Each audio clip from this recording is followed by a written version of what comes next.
முத்துவேல் கருணாநிதி ஸ்டாலினுடைய மகன் அல்ல, முத்துவேல் கருணாநிதியுடைய பேரன் அல்ல, இவர் பெரியாருடைய பேரன், இந்த திராவிட மண்ணுடைய பேரன். அதனால இன்னைக்கு காலையில பல முக்கிய நிகழ்ச்சிகளை ரத்து செய்திருந்தார் உடல்நிலை காரணமாக. ஆனால் சிறுபான்மை சமுதாயம், குறிப்பாக முஸ்லிம் சமுதாயத்தோடு என்றைக்கும் திராவிடர் மாடல் ஆட்சியில் பாதுகாப்போடு உங்கள் உரிமைகளுக்கு நாங்கள் குரல் கொடுப்போம் என்கிற வழி நம்முடைய துணை முதல்வர் அவர்கள் காய்ச்சலை வைத்துக் கொண்டு இன்றைக்கு நாம் மத்தியில் இருக்கின்றார். எல்லோரும் சேர்ந்து உங்களுக்காக நாங்கள் பிரார்த்திக்கின்றோம். நிச்சயமாக நீங்கள் இங்கிருந்து செல்லும் பொழுது புதிய பொலிவுடன் நீங்கள் செல்வீர்கள் என்ற நம்பிக்கையோடு, நியூ காலேஜ் என்று சொன்னாலே எல்லோருக்கும் பல நினைவுகள் இருக்கும். பல முன்னோடி தலைவர்களை தந்த கல்லூரி, அதை நடத்துவது என்பது Niyasi, Muslim education association of South India. அதனுடைய தலைவராகவும் நம்முடைய உண்மைகளுடைய தலைவர்கள் இருந்திருக்கின்றார்கள். குறிப்பாக ஹபீபுல்லா பாஷா சாஹிப் அவர்கள், என்னுடைய மனித தந்தையார் ஆக்கா அப்துல் சமத் சாஹிப் அவர்கள் இருந்த பொழுது பல சிறப்புமிக்க சரித்திர திருப்புமுனை உண்டாக்கிய நிகழ்ச்சிகள் இங்கே நடந்திருக்கின்றது.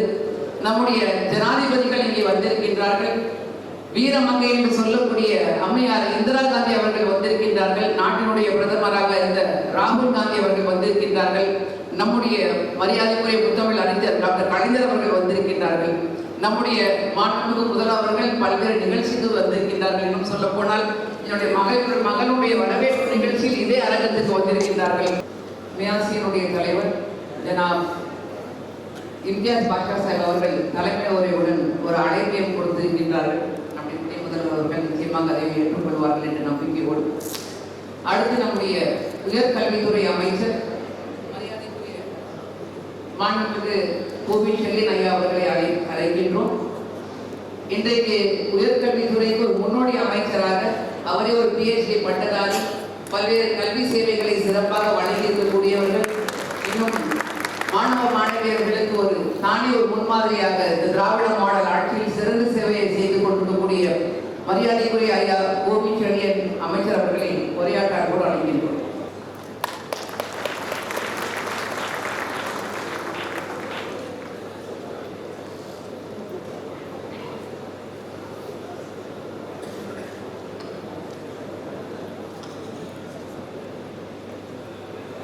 தமிழ்நாடு முஸ்லிம் கல்வி நிறுவனங்கள் மற்றும் சங்கங்களினுடைய அமைப்பு ஓமியா பொன்விழா கொண்டாட்ட நிகழ்ச்சியில் கலந்து கொண்டு சிறப்பு விருந்தினராக சிறப்புரை வாழ்த்துறை வழங்க வருகை இருந்திருக்கிற நமது தமிழகத்தினுடைய துணை முதலமைச்சர், சிறுபான்மை மக்களை பாதுகாப்பதில் தனக்கென ஒரு தனிமுத்திரை பதித்து இந்தியா உற்று நோக்குகிற ஒரு உச்ச நட்சத்திர தலைவராக விளங்குகிற தென்னகத்தினுடைய இளந்தலைவர் முத்தமிழறிஞர் டாக்டர் கலைஞருடைய கொள்கைகளையும், தமிழக முதலமைச்சர் அன்பு தலைவர் தளபதியினுடைய எண்ணங்களையும் தமிழகம் முழுவதும் பரப்பி என்றைக்கும் தமிழகத்தினுடைய வளர்ச்சிக்கு அல்லும் பகலும் அயராது பணியாற்றி கொண்டிருக்கிற திராவிடத்தினுடைய இளஞ்சூரியன் எங்கள் இளந்தலைவர் தமிழகத்தின் துணை முதலமைச்சர் அன்பு தலைவர் மாண்புமிகு அமைச்சர் அவர்களே, தமிழ்நாடு முஸ்லிம் கல்வி நிறுவனங்களுடைய அமைப்பினுடைய அனைத்து நிலைகளான தலைவர், செயலர், பொருளர் மற்றும் உறுப்பினர்கள் உள்ளடங்கிய கூட்டமைப்பினுடைய முன்னணி நிர்வாக பெருமக்களே, விழாவில் கலந்து கொண்டு சிறப்பு செய்திருக்கக்கூடிய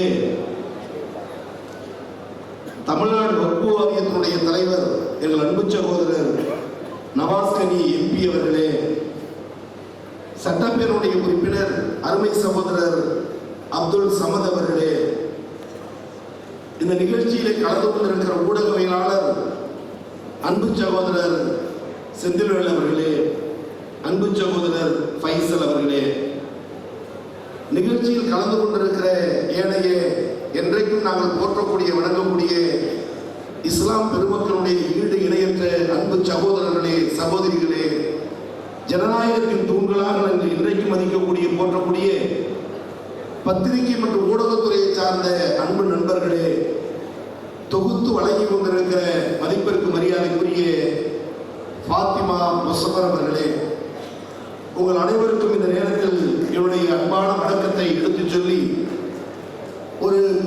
நிகழ்ச்சி புதுக்கல்லூரியில் மிக எழுச்சியோடு கொண்டாடப்பட்டு வருகிறது. இந்த நிகழ்ச்சியில் பெருந்திரளாக கலந்து கொண்டிருக்கிற புதுக்கல்வியுடைய மாணவ செல்வங்களுக்கு என்னுடைய தனித்த வணக்கத்தை, பாராட்டை, வாழ்த்துக்களை தெரிவிக்க கடமைப்பட்டிருக்கிறேன். அதற்கு காரணம் 520க்கும் மேற்பட்ட கல்வி நிறுவனங்களை ஒன்றிணைத்து 50 ஆண்டுகளுக்கு மேலாக ஒரு நிறுவனத்தை நடத்துவது என்பது அரிதிலும் அரிது. அதில் தமிழகத்தில் இருக்கிற பல்வேறு அமைப்புகளில் 520 நிறுவனங்களை ஒன்றிணைத்து 50வது பொன்விழா ஆண்டு கொண்டாடுகிற ஒரே அமைப்பு நம்முடைய ஓமியத் அமைப்பு சென்னையிலே தலைநோக்கி இருக்கிறது என்று சொன்னால் பிற அமைப்புகளுக்கு வழிகாட்டியான அமைப்பு நம்முடைய அமைப்பு தான். இங்கே உரையாற்றிய நம்முடைய அப்துல் சமத் அவருடைய அன்பு புதவி பெயரன் வரவேற்றிருக்கிறார், பெயரனை வரவேற்றிருக்கிறார் என்று சொன்னார். நானும் மகிழ்ச்சி அடைந்தேன். அப்பொழுதுதான் அருகில் இருக்கிற தோழர்களும் யார் என்று கேட்டேன். இன்னார் என்று சொன்னார். அவர் சொன்ன வார்த்தையை அடிப்படையாக வைத்து அவர் சொன்னது, என்னுடைய தந்தையார் இந்த நிகழ்ச்சியில் இருந்திருக்கிறார், நான் வரவேற்றிருக்கிறேன், என்னுடைய மகளுடைய திருமணத்தையும் இதே அரங்கத்தில் என்று சொன்னார். இவர்களை பேரன் என்று சொன்னீர்களே, பேத்தியையும் வைத்து விழா கொண்டாடிய மேடை இந்த அரங்கம் என்பதை இன்றைக்கு நாம் உணர்ந்திருக்கிறோம், புரிந்திருக்கிறோம். அந்த வகையிலே தலைமுறை கடந்தாலும் இஸ்லாம் மக்களுடைய பாதுகாப்பு அரண் கோபாலபுரம் என்பதை என்றைக்கும் மறக்காதவராக நாம் நிரப்பிக் கொண்டிருக்கிறோம். இந்த நிகழ்விலே என்னுடைய மாவட்ட கழக செயலாளர் சிற்றரசு, மண்டல குழுவுடைய தலைவர் சகோதரர் மதன்குமார் போன்ற முன்னேற்ற கழகத்தின் முன்னணி நிர்வாகிகளெல்லாம் இணைந்து கலந்து நாங்கள் பங்கேற்றிருக்கிறோம் என்று சொன்னால், இஸ்லாம் மதம் வேறு, திராவிட முன்னேற்ற கழகம் வேறு என்று எண்ணியது கிடையாது. தமிழகத்திலே மாநில சுயாட்சி என்று சொன்னால் எப்படி திராவிட முன்னேற்ற கழகமும் பேரறிஞர் அண்ணாவும் அன்பு தலைவர் கலைஞரும் அகில இந்தியாவிற்கு அடையாளம் காட்டப்படுகிறோமோ, அதே போல மதசார்பற்ற என்று சொன்னால், மீண்டும் சொல்கிறேன், மதசார்பற்ற என்று சொன்னால் அந்த மதசார்பற்ற வார்த்தையினுடைய ஒட்டுமொத்த எதிரொலி திராவிட முன்னேற்ற கழகம், அதன் தலைவர் டாக்டர் கலைஞரும் அன்பு தலைவர் தளபதியும் எங்கள் இளந்தலைவர் மதிப்புமிகு துணை முதலமைச்சரும் ஆவார். அதனால்தான் நாடாளுமன்ற தேர்தலில் பாசிச கொள்கை தமிழகத்தில் படையெடுத்த போது, பல மாநிலங்கள் அவர்கள் வெற்றி பெற்ற போது, வெற்றி பெறாது என்று கருதிய டெல்லி கோட்டையை பறிபோன போது, இது திராவிட கோட்டை, இஸ்லாமியருடைய கோட்டை, இங்கு பாசிச கொள்கை வெற்றி பெறாது என 40க்கு 40 நாடாளுமன்றத்தில் வெற்றியை தேடி தந்த தலைவர் இங்கே அமர்ந்திருக்கிற நம்முடைய இளந்தலைவர் அவர்கள். எனவே ஒரு நம்பிக்கையை வருவோம், பொன்விழாவிலும் உறுதிமொழி ஏற்போம். 1000 எதிர்ப்புகள் வந்தாலும், 1000 ஆதிக்க சக்தி வந்தாலும், இஸ்லாம் மக்களை பாதுகாக்கிற ஒரே அரண் அன்பு தளபதியும் நம்முடைய இளந்தலைவரும் என்ற நம்பிக்கையோடு நாம் பணியாற்ற வேண்டும் என்பதை நேரத்தில் எடுத்துச் சொல்லி பேசுகிற கோவிசலியன் தஞ்சை மாவட்டம் திருவிடைக்கோட்டூர் சட்டமன்ற தொகுதியில் சட்டமன்ற உறுப்பினராக நின்று இன்றைக்கு அன்பு சகோதரி சொன்னதை போல் ஒரு எளிய குடும்பத்தில் பிறந்து மாணவர்களும் நெருங்கி பழகுகிற ஒரு முன்னேற்பாட்டை நம்முடைய உயர்கல்வி அமைச்சர் பெற்றிருக்கிறார் என்று தனித்த நிலையில் என்னை அறிமுகப்படுத்தினார். அறைக்குள் குழுமியிருக்கிற சிலருக்கு தெரியும், பலருக்கு தெரியாது. தஞ்சை மாவட்டம் திருவிடைக்கோட்டூர் சட்டமன்ற தொகுதியில் 2011, 2016, 2021 நான் அறிந்தவரை தெரிந்தவரை ஒரு ஓலை குடிசையில் பிறந்த ஏழை தொண்டனை ஒரே தொகுதியில் 3 முறை நிறுத்தி வெற்றி பெற வைத்த ஒரே தலைவர் எங்கள் கழக தலைவர் தமிழ்நாடு முதலமைச்சர் அண்ணன் தளபதி அவர்கள். இதன் சிறப்பு என்னவென்று சொன்னால், 2011 நான் வெற்றி பெற்ற போது எனக்கு கிடைத்த வாக்குகள் வித்தியாசம் 375. இரண்டாவது முறை வெற்றி பெற்ற போது 2016 எனக்கு கிடைத்த வாக்கு வித்தியாசம் 575. மூன்றாவது முறை 11,000. இதில் சொல்ல வருகிற செய்தி, 375 வாக்குகள் வித்தியாசத்தில் திருவிடைக்கோட்டூர் தொகுதியில் வெற்றி பெறுவேனா, வெற்றி பெற மாட்டானா, கரை ஏறுவேனா, கரையேற மாட்டானா, எம்எல்ஏ ஆவேனா, ஆக மாட்டானா என்று தத்தளித்த நேரத்தில், தடுமாறிய நேரத்தில் குறைவான வாக்கு வித்தியாசத்தில் வெற்றி பெற்று வந்த பிறகு எந்தெந்த வாக்குச்சாவடியில் ஓட்டுகள் அதிகம் குறைவு என்று நான் கணக்கு பார்த்த பொழுது அறிந்து கொண்ட உண்மை, புரிந்து கொண்ட உண்மை, எங்கெல்லாம் பாங்கோசை கேட்டதோ அந்த வாக்குச்சாவடி மையங்களில் இது எளிய தொண்டர்களுக்கு ஓட்டுகள் அதிகம். எங்கெல்லாம் பள்ளிவாசல் இருந்ததோ அந்த பள்ளிவாசல் உள்ள வாக்குச்சாவடிகளில் எளிய தொண்டன் கோபீசரியனுக்கு வாக்குகள் அதிகம். அடையாளம் சொல்வது கோபீசரியனுக்கு. ஆனால் 234 தொகுதியின் வெற்றியையும்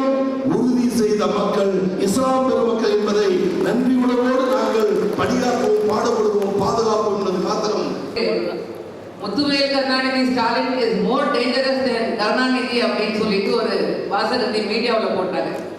அதுக்கு பிறகு அவருடைய பேரன் வந்தார். He is very very dangerous than Karunanidhi and Stalin என்ற கருத்துக்கொப்ப இன்னைக்கு ஒரு முன்னோடி மாநிலமாக தமிழகத்தை எல்லா துறைகளிலும் மற்றவர்களுக்கு சவால் விடக்கூடிய விதத்தில் எடுத்துக்கொண்டு சென்று கொண்டிருக்கக்கூடிய நம்முடைய மாண்புமிகு முதல்வர், துணை முதல்வர் அவர்கள் அண்மையில் 25வது ஆண்டு அந்த தாடி வைத்த கிழவன் அவனுக்கு சிலை வைத்தார் கலைஞர். அங்கே இந்தியாவுடைய தென்கோடியில் திருவள்ளுவரை நீங்கள் சென்று காணுவதற்கு கஷ்டம் இருக்கக்கூடாது என்ற பாடத்தை அமைத்து அதற்கு வெள்ளி விழாவையும் கொண்டாடினார்கள். திருவள்ளுவரும் பெரியாரும் என்று சொல்லும் பொழுது இஸ்லாமியர்களுக்கு எதுவும் ஒரு it's not Greek and Latin for the Muslims. அவன் எழுதினான் அகர முதல எழுத்தெல்லாம் ஆதி பகவான் முதற்கே உள்ளது என்று சொல்லி அவன் எழுதியதை திருமுறை திருக்குறானில் 1400 ஆண்டுகளுக்கு முன்னால் நம்மை படைத்த அல்லாஹ் சுப்ஹானஹு வ தஆலா கண்மணி நாயகம் முஹம்மது ஸல்லல்லாஹு அலைஹி வஸல்லம் அவர்களுக்கு இக்ரா பிஸ்மி ரப்பிக்கல் லஸீ கலகல் இன்சான மின் அலம் இக்ரா வ ரப்புக்கல் அக்ரம் அல்லஸீ அல்லம பில் கலம் அல்லமல் இன்சான மா லம் யஅலம் என்ற திருவள்ளுவன் எழுதிய அந்த அகர முதல் எழுத்திற்கும் இக்ராவுக்கும் என்ற அந்த வித்தியாசத்தை எந்த நாளிலும் எந்த நேரத்திலும் தமிழோடு தமிழ் மண்ணோடு ஒட்டி உறவாடி இருக்கக்கூடிய திராவிட முஸ்லிம்கள் என்றைக்கும் நினைவு கூறுவார்கள் எண்ணுவார்கள் என்ற அந்த கருத்தோடு நான் பேசும் பொழுது பாரத பிரதமர் என்று சொல்லி ராஜீவ் காந்தி என்று சொல்வதை விட ராகுல் காந்தி என்று சொன்னேன் என்று கவிஞர் ராஜாகணி அவர்கள் நினைவூட்டினார்கள். அவர் இன்ஷா அல்லாஹ் வரக்கூடிய வருங்கால பாரத பிரதமராக இந்தியா கூட்டணியில் நம்முடைய முதல்வர் அவர்கள் நிறுத்திட்டு அஸ்திவாரத்துக்கு ஒப்ப துணை முதல்வருடைய முழு ஆதரவோடு வருவார்கள் என்று அந்த துவாவையும் இன்றைக்கு வைத்து அடுத்த கட்டத்தை நோக்கி செல்வோம். மேடையில் வக்ஃபு வாரிய தலைவர், பாராளுமன்ற உறுப்பினர், அருமை சகோதரர் இந்திய முஸ்லிம் லீக் துணைத் தலைவர் நவாஸ் கனி இருக்கின்றார்கள். ஹஜ் கமிட்டியினுடைய தலைவர், சட்டமன்ற உறுப்பினர் அப்துல் சமத் அவர்கள் முதலில் கௌரவித்து அனுப்புவோம். அவருடைய உரையை கேட்பதற்கு முன்னால் ஓமியத்துடைய ஜர்னல் அதனுடைய சொவினியர் காப்பியை அவர்கள் வெளியிட நம்முடைய ஓமியத்துடைய மூத்த தலைவர்கள் அதே போல உயர்கல்வி துறை அமைச்சர் மாண்புமிகு அமைச்சர் அவர்கள் முதல் பிரதியை பெற்றுக்கொள்ள ஓமியத்துடைய 50வது ஆண்டு பொன்விழா சொவினியர் இப்பொழுது வெளியிடப்படுகின்றது.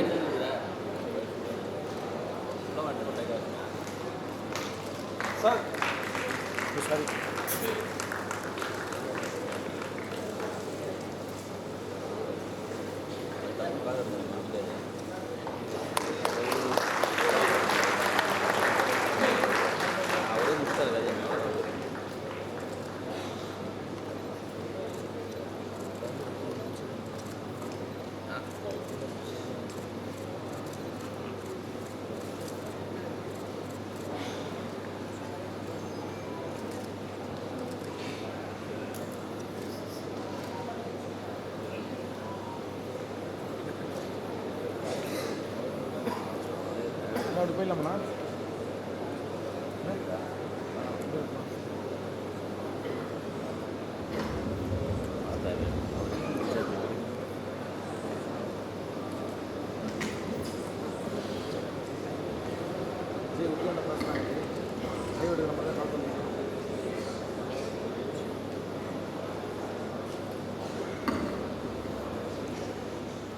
இஸ்லாமிய கல்வி நிறுவனங்களுடைய கூட்டமைப்பினுடைய பொன்விழா ஆண்டு தொடக்க விழாவில் கலந்து கொண்டுள்ள மாண்புமிகு உயர்கல்வித்துறை அமைச்சர் அண்ணன் திரு கோவை செழியன் அவர்களே, வக்ஃபு வாரிய தலைவரும் நாடாளுமன்ற உறுப்பினருமான அண்ணன் திரு நவாஸ் கனி அவர்களே, சட்டமன்ற உறுப்பினரும் தமிழ்நாடு ஹஜ் கமிட்டி தலைவருமான அண்ணன் திரு அப்துல் சமத் அவர்களே, சென்னை மேற்கு மாவட்ட கழக செயலாளரும் மாநகராட்சியுடைய நிலைக்குழு தலைவருமான அருமை சகோதரர் திரு சிற்றரசு அவர்களே, பகுதி கழக செயலாளரும் மாநகராட்சி மண்டல குழு தலைவருமான அண்ணன் திரு மதன் மோகன் அவர்களே, கூட்டமைப்பினுடைய முன்னாள் தலைவர் பெரியவர் திரு ஆசிம் அவர்களே, கூட்டமைப்பினுடைய பொதுச் செயலாளர் திரு அகமத் மீரான் அவர்களே, சென்னை பல்கலைக்கழக முன்னாள் துணைவேந்தர் திரு முனைவர் சாதிக் அவர்களே, மியாசி அமைப்பினுடைய தலைவர் திரு இம்தியாஸ் பாஷா அவர்களே, செயலாளர் திரு இலியாஸ் சேட் அவர்களே, ஆற்காடு நவாப் பெரியவர் திரு அப்துல் அலி அவர்களே, இந்த நிகழ்ச்சிக்கு நான் வருவதற்கு மிக முக்கியமான காரணமாக இருக்கக்கூடிய ஊடகவியலாளர் என் அருமை சகோதரர் திரு தமிழ்கேள்வி செந்தில்வேல் அவர்களே, தமுகவுடைய பொதுச் செயலாளர் அண்ணன் திரு ராஜா கனி அவர்களே, மாவட்ட உறுப்பினர் அக்கா ஈஸ்வரி வெங்கடேசன் அவர்களே, நியூ காலேஜ் முதல்வர் திரு கமல் உள்ளிட்ட பல்வேறு கலை நிறுவனங்களுடைய நிர்வாகிகளே, அயலக தமிழர் நலவாரிய உறுப்பினர் சகோதரர் திரு ஃபைசல் அவர்களே, நிகழ்ச்சியை ஒருங்கிணைக்கக்கூடிய சகோதரி ஃபாத்திமா முசாஃபர் அவர்களே, முத்தமிழர் கலைஞருடைய வழியில் நம்முடைய முதலமைச்சர் அவர்களால் என்றென்றும் நேசிக்கப்படக்கூடிய நம்முடைய இஸ்லாமிய சகோதர சகோதரிகளே, அன்புடன் வரவேற்ற கிறிஸ்டன் பள்ளி மாணவிகளே, பெரியோர்களே, தாய்மார்களே, உங்கள் அனைவருக்கும் என்னுடைய வணக்கத்தை நான் தெரிவித்துக் கொள்கிறேன். அஸ்ஸலாமு அலைக்கும் ரஹ்மத்துல்லாஹி வபரகாத்துஹு. சரியா சொல்றதா தெரியல, நன்றி. இஸ்லாமிய கல்வி நிறுவனங்களுடைய கூட்டமைப்புடைய பொன்விழா ஆண்டு நிகழ்ச்சிகளை இன்று துவங்கி வைப்பதில் நான் மிகுந்த பெருமை அடைகின்றேன், மகிழ்ச்சி அடைகின்றேன். வரலாற்று சிறப்புமிக்க இந்த பொன்விழா ஆண்டு நிகழ்ச்சியிலே துவக்க விழாவிலே பங்கேற்க எனக்கு வாய்ப்பளித்த மாண்புமிகு சட்டமன்ற உறுப்பினரும் மனிதநேய மக்கள் கட்சி தலைவருமான அண்ணன் திரு ஜவஹர்லால் அவர்களுக்கும் இந்த கூட்டமைப்பினுடைய அனைத்து நிர்வாகிகளுக்கும் முதற்க என்னுடைய நன்றியை நான் தெரிவித்துக் கொள்கின்றேன்.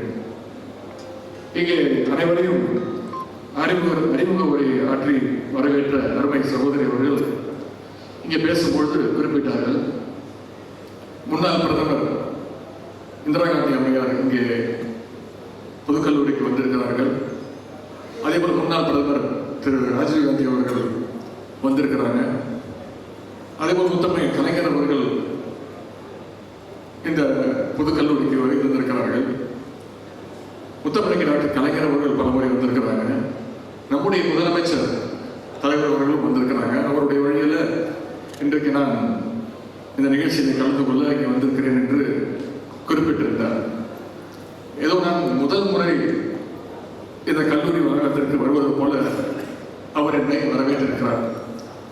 அதில் ஒரு சின்ன திருத்தம், நான் வருடத்திற்கு குறைந்தது 2 முறை 3 முறையாவது இதே பொது கல்லூரியிலே கலந்து பல நிகழ்ச்சிகளில் கலந்து கொண்டிருக்கிறேன். பல நிகழ்ச்சிகள், முக்கியமாக ரம்ஜான் விழா ஒவ்வொரு ஆண்டும் தவறாமல் இதே புது கல்லூரியில் நியூ காலேஜிலே நான் ஒவ்வொரு ஆண்டும் கலந்து கொண்டிருக்கின்றேன். அது மட்டுமல்ல, பல பேருக்கு தெரியாது ஒரு விஷயத்தை சொல்ல விரும்புகின்றேன். நான் பள்ளிக்கூடம் முடித்துவிட்டு பள்ளி படிப்பை முடித்துவிட்டு கல்லூரியில் சேர்வதற்கு முதல்ல விண்ணப்பிச்சது நியூ காலேஜில் தான். நிறைய பேருக்கு தெரியாது. இன்டர்வியூ அட்டன் பண்ணேன். அதன் பிறகு எனக்கு லலிதா காலேஜில் சீட்டு கிடைச்சாலும் நான் அங்கே போயிட்டேன். எனவே இந்த கல்லூரிக்கு அதிக முறை வந்தவன் என்ற உரிமையோடு இன்றைக்கு இந்த நிகழ்ச்சியிலே உங்கள் முன்பு நான் வருகை தந்து உங்களை எல்லாம் சந்திக்கின்ற அந்த வாய்ப்பை பெற்றிருக்கிறேன். இந்த சிறப்புக்குரிய விழாவில் இஸ்லாமிய கல்வி நிறுவனங்களுடைய கூட்டமைப்புடைய நிறுவனர் 93 வயதாகின்ற பெரியவர் திரு ஷபீர் அஹ்மத் அவர்களுக்கு வாழ்நாள் சாதனையாளர் விருது வழங்குவதில் நாங்கள் அனைவரும் மிகுந்த பெருமை அடைகின்றோம். அவர்களுக்கு என்னுடைய வாழ்த்துக்கள், அவருடைய குடும்பத்தினருக்கும் எங்களுடைய நன்றியும் வாழ்த்துக்களையும் தெரிவித்துக் கொள்கின்றோம். அதே போல 91 வயதிலும் இஸ்லாமிய கல்வி நிறுவனங்களுடைய கூட்டமைப்புடைய தலைவராக சிறப்பாக செயல்படுகின்ற புதுக்கல்லூரியுடைய முன்னாள் தலைவர் பெரியவர் ஆடிட்டர் திரு முகமது கலீலுல்லா அவர்களுக்கும் இங்கே விருது வழங்கப்பட்டிருக்கிறது. அவருக்கும் அவருடைய குடும்பத்தினருக்கும் எங்களுடைய வாழ்த்துக்களையும் பாராட்டுகளையும் நாங்கள் தெரிவித்துக் கொள்கிறோம். அதேபோல் சென்னை பல்கலைக்கழகத்துடைய முன்னாள் துணைவேந்தர் பெரியவர் எஸ் சாதிக் அவர்களும் இங்கே விருது பெற்று இருக்கின்றார். அவருக்கும் எங்களுடைய வாழ்த்துக்கள், பாராட்டுகள். அது மட்டுமல்லாமல் 12 இஸ்லாமிய கல்வி அறிஞர்கள் உட்பட 13 ஆளுமைகளுக்கு வாழ்நாள் சாதனையாளர் விருதுகளை வழங்குவதில் நாங்கள் மிகுந்த பெருமை அடைகின்றோம். ஒரு கல்வி நிறுவனத்தை நடத்துவது என்பது அவ்வளவு சாதாரணமான விஷயம் அல்ல. ஆனால் நீங்களோ கல்வி நிறுவனங்களுக்கான கூட்டமைப்பையே 50 ஆண்டுகளாக நடத்தி காட்டியிருக்கிறீர்கள் என்றால் அது உங்களுடைய உழைப்புக்கு கிடைத்த வெற்றி. உண்மையிலேயே இது மிகப்பெரிய ஒரு சவாலான விஷயம். அதை மிகச் சரியாக நீங்கள் செய்திருக்கிறீர்கள். 1974 தொடங்கப்பட்ட இந்த கூட்டமைப்புல இன்றைக்கு கிட்டத்தட்ட 520 கல்வி நிறுவனங்கள் இருப்பது மிகவும் பாராட்டத்தக்க ஒரு விஷயம். இஸ்லாமிய கல்வி நிறுவனங்களுக்கான குரலாக நீங்கள் அனைவரும் இருக்கிறீர்கள். அரசுக்கும் இஸ்லாமிய கல்வி நிறுவனங்களுக்குமான ஒரு பாலமாக உங்களுடைய அமைப்பு செயல்படுகிறது என்றால் அது மிகையல்ல. பல சமயங்களில் இஸ்லாமிய கல்வி நிறுவனங்களுக்கு மட்டுமல்ல, பிற கல்வி நிறுவனங்களுடைய உரிமைக்கும் குரல் கொடுப்பது நீங்கள் தான் என்று சொன்னால் அதுவும் மிகையாகாது. நபிகள் நாயகம் அவர்கள் கூறிய வாழ்க்கை நெறிமுறைகள்ல முக்கியமான ஒன்றை இங்கே நான் குறிப்பிட விரும்புகின்றேன். கற்பவனாக இரு, அல்லது கற்பிப்பவனாக இரு, அல்லது கற்பிப்பவர்களுக்கு உதவி செய்பவனாக இரு. இந்த மூன்றையும் தவிர 4வது நபராக கண்டிப்பாக இருந்து விடாது என்பதுதான் திரு நபிகள் நாயகம் அவர்கள் சொன்ன வார்த்தை. அதே போல தான தர்மங்கள் சிறந்தது. ஒரு முஸ்லிம் தானும் கல்வி கற்று பிறருக்கும் கல்வி கற்றுக் கொடுப்பதே ஆகும் அப்படின்னு நபிகள் அவர்கள் கூறுகின்றார். எல்லோருக்கும் கல்வி கொடுக்கப்பட வேண்டும் என்று நபிகள் சொன்னார்கள். அதைத்தான் நம்முடைய திராவிட முன்னேற்ற கழகம் தொடர்ந்து இந்த மண்ணிலே சொல்லி வருகின்றது, செய்து வருகின்றது. இப்பொழுது கூட பிற்படுத்தப்பட்ட ஒடுக்கப்பட்ட மக்களுடைய கல்வி உரிமையை பாதுகாக்கத்தான் நம்முடைய திராவிட முன்னேற்ற கழக அரசு தொடர்ந்து பாடுபட்டு கொண்டிருக்கிறது. தமிழ்நாட்டுடைய கல்வி வளர்ச்சியில இஸ்லாமிய கிறிஸ்தவ கல்வி நிறுவனங்களுடைய பங்கு மிகப்பெரியது. அந்த வரிசையில இன்றைக்கு இந்த பொது கல்லூரி, காயிதே மில்லத் கல்லூரி, ஜமால் முகமது கல்லூரி, இப்படி நிறைய கல்லூரிகளுடைய பெயரை நான் சொல்லிக்கொண்டே போகலாம். தமிழ்நாட்டுடைய கல்விக்கு கிடைத்த மாபெரும் கொடையான இந்த சிறுபான்மை கல்வி நிறுவனங்களுக்கு கலகம் ஏற்படுத்த ஒரு கூட்டம், பாசிச கூட்டம், அவதூறுகளையும் வதந்திகளையும் தொடர்ந்து பரப்பிட்டு. இது போன்ற சவால்களை எல்லாம் எதிர்கொண்டுதான் இப்பொழுது இந்த சிறுபான்மை கல்வி நிறுவனங்கள் தொடர்ந்து சிறப்பான கல்வி சேவையில நீங்கள் அனைவரும் ஈடுபட்டு வருகிறீர்கள். இதற்காக உங்களுக்கு எவ்வளவு நன்றி சொன்னாலும் எவ்வளவு பாராட்டினாலும் அது பத்தாது. இந்த கல்வி நிறுவனங்கள்ல படித்து வாழ்க்கையில் உயர்ந்த நிலையில் இருக்கக்கூடிய லட்சக்கணக்கான மாணவர்களுக்கு நம்முடைய கல்வி நிறுவனங்களுடைய முக்கியத்துவம் நிச்சயம் தெரியும். இப்படி சிறுபான்மை கல்வி நிறுவனங்கள் ஆற்றி வரும் கல்வி சேவையை அங்கீகரிக்கின்ற வகையில் தான் திராவிட மாடல் அரசினுடைய நம்முடைய முதலமைச்சர் அவர்கள் கடந்த ஆண்டு ஒரு அறிவிப்பை வெளியிட்டார்கள். பொதுவாக நம்முடைய ஆட்சி வருவதற்கு முன்பாக மாநில அரசால் சிறுபான்மையினர் கல்வி நிறுவனங்களுக்கு வழங்கப்படுகின்ற அந்த ரிலீஜியஸ் மைனாரிட்டி என்ற அந்த சர்டிபிகேட் சான்றிதழை ஒவ்வொரு 5 ஆண்டுக்கும் புதுப்பிக்க வேண்டும். உங்களுடைய கோரிக்கையை ஏற்று அந்த நிலைமையை மாற்றி அதை நிரந்தர சான்றிதழாக வழங்கிய பெருமை நம்முடைய திராவிட மாடல் அரசுக்கும் நம்முடைய மாநில முதலமைச்சர் அவர்களுக்கும் உண்டு. இஸ்லாமிய மக்கள் கல்வி கற்று வேலைவாய்ப்பும் பெற வேண்டும் என்ற நோக்கத்தில் தான் முத்தமிழ் கலைஞர் அவர்கள் இஸ்லாமிய மக்களுக்கு 3.5% இடஒதுக்கீட்டினை வழங்கினார்கள். எல்லோருக்கும் எல்லாம் என்கின்ற இந்த உயர்ந்த தத்துவத்தின் அடிப்படையில் நடக்கும் அரசு தான் நம்முடைய திராவிட மாடல் அரசு. ஆனால் எல்லோருக்கும் எல்லாம் கிடைக்கக்கூடாது என்று நினைப்பவர்கள் நம்முடைய திராவிட மாடல் அரசுக்கு பல நெருக்கடிகளை ஏற்படுத்தி வருகின்றார்கள். குறிப்பாக இப்பொழுது பல்கலைக்கழகங்களுக்கு துணைவேந்தர்களை நியமிக்க மாநில அரசுடைய அந்த ரோல் இல்லாமல் ஒன்றிய அரசே நியமிக்கலாம் என்ற ஒரு வரைவை யுஜிசி மூலம் கொண்டு வர திட்டமிட்டிருக்கிறார். இந்த யுஜிசி விதிமுறைகளுக்கு எதிராக தமிழ்நாடு சட்டமன்றத்தில் நம்முடைய தமிழ்நாடு முதலமைச்சர் அவர்கள் தீர்மானமே நிறைவேற்றிருக்கிறாங்க. அது மட்டுமல்ல, வக்ஃபு திருத்த மசோதாவையும் ஒன்றிய அரசு கொண்டு வர முயற்சிக்கிறாங்க. பாராளுமன்ற கூட்டுக்குழுவில் உள்ள நம்முடைய கழக கூட்டணி எம்பிக்கள் இதை எதிர்த்து தொடர்ந்து குரல் கொடுத்துட்டு வராங்க. அதனால கிட்டத்தட்ட 10 எம்பிக்களை என்ன எதிர்த்து கேட்காமலேயே நம்முடைய பாஜக ஒன்றிய அரசு தற்காலிக இடைநீக்கமும் செஞ்சிருக்கு. ஆனாலும் நம்முடைய முதலமைச்சர் அவர்கள் இஸ்லாமிய மக்களை பாதிக்கக்கூடிய அந்த முடிவை உடனடியாக கைவிட வேண்டும் என்று உறுதியோடு செயல்பட்டு வராங்க. ஏனால் கழகத்துடைய வரலாறு எப்படி பெரியவர் காயிதே மில்லத் காலத்திலிருந்தே கழகமும் இஸ்லாமிய மக்களும் ஒன்றோடு ஒன்று பின்னி பிணைந்து ஒரு உறவை நாம கொண்டிருக்கிறோம். பிறைக்கொடி இருக்கின்ற ஒவ்வொரு வீட்டிலும் கருப்பு சிவப்பு கொடியும் பறக்கும் என்பது உங்கள் அத்தனை பேருக்கும் தெரியும். கழக ஆட்சியின் போதெல்லாம் இஸ்லாமிய மக்களுக்கான திட்டங்களை பார்த்து பார்த்து நம்முடைய முதலமைச்சர் அவர்களும், நம்முடைய முதலமைச்சராக இருந்தாலும் சரி, மூத்தமழை கலைஞராக இருந்தாலும் சரி, ஒவ்வொரு முறையும் பார்த்து பார்த்து செஞ்சிருக்கிறாங்க. 1923ஆம் ஆண்டு முத்தமிழர் கலைஞர் அவர்கள் உருது போய் பேசும் முஸ்லிம்களை பிற்படுத்தப்பட்ட ஒரு பட்டியலில் சேர்க்க வேண்டும் என்ற கோரிக்கையை ஏற்று உடனே அரசாணையை பிறப்பித்தார்கள்.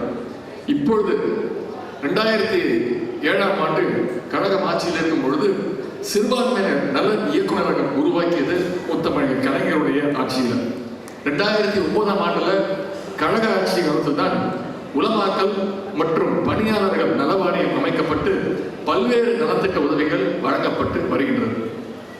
சென்னை அண்ணா சாலையில் உள்ள அரசினர் மகளிர் கல்லூரிக்கு காயிதே மில்லத் அரசு மகளிர் கல்லூரி என பெயர் சூட்டியவர் முத்தமிழர் டாக்டர் கலைஞர் அவர்கள். அதே போல மிலாது நபிக்கு அரசு விடுமுறை வழங்கியவர் முத்தமிழர் டாக்டர் கலைஞர் அவர்கள். சென்னை பல்கலைக்கழகத்தில் இஸ்லாமிய ஆய்வு மையத்தை நிறுவியவர் முத்தமிழர் டாக்டர் கலைஞர் அவர்கள். இப்படி ஏராளமான திட்டங்களை நான் அடுக்கிக் கொண்டே போகலாம். அதே போல இன்றைக்கு இந்த நிகழ்ச்சியிலே பல கோரிக்கைகள் சொன்னது போல உரிமையோடு கோரிக்கைகளை நீங்கள் அரசுக்கு வச்சிருக்கிறீங்க.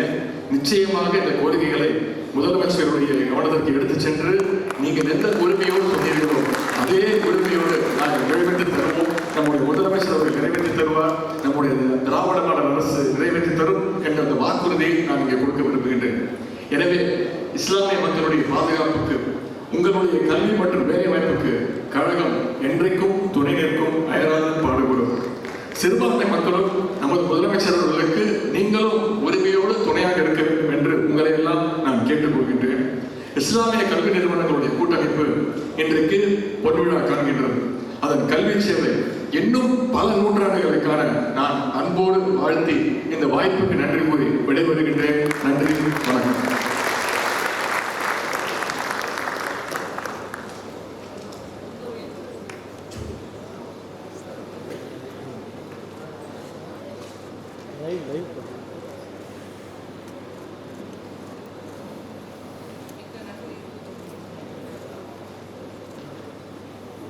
மிக்க நன்றி மாண்புமிகு துணை முதலமைச்சர் அவர்களே.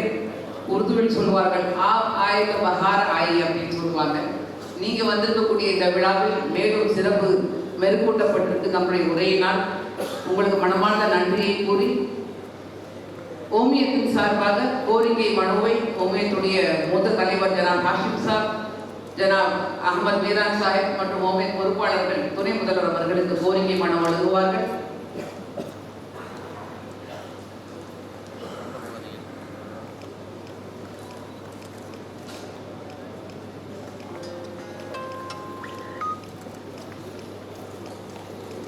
அதனைத் தொடர்ந்து மாண்புமிகு துணை முதல்வர் அவர்கள் அடுத்த நிகழ்ச்சிக்கு செல்ல இருப்பதனால நம் மேடையில் வாழ்நாள் சாதனையாளர் விருது வழங்கப்பெற இருக்கக்கூடிய மூத்த முன்னோடிகள் கல்வியாளர்கள் அவர்களுக்கு மாண்புமிகு துணை முதல்வர் அவர்கள் வாழ்நாள் சாதனையாளர் விருது வழங்கி கௌரவிப்பார்கள்.